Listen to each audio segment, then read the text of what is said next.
Tengo un Windows que tarda en arrancar media hora, igual tarda una hora. Antes arrancaba normal, pero ahora no sé qué pasó, de un día para otro empezó a echar la de Dios de tiempo en arrancar, sobre todo desde que empieza el usuario, tarda la de Dios en devolver el control para pedir la contraseña.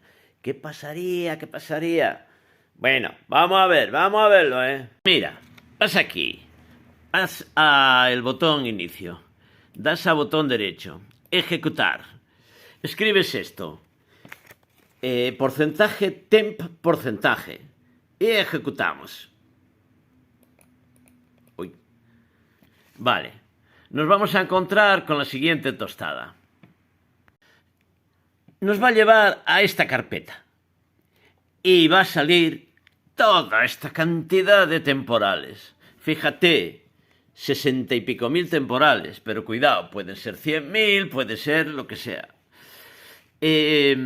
¿Por qué ocurre eso? Pues fíjate aquí aparece un programa Adobe Premiere que estaba comprimido.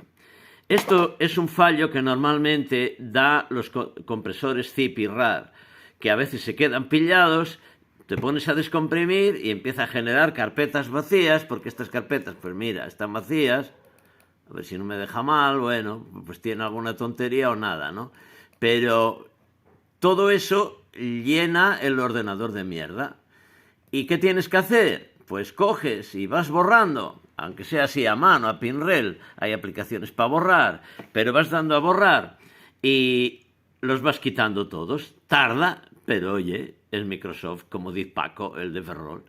Entonces, con esto vas a liberar el sistema. Luego sería conveniente darle a defragmentar para que te quede el disco más compacto y ya te empieza a arrancar el Windows rápido. Así que nada, dame mi like y tan amigos.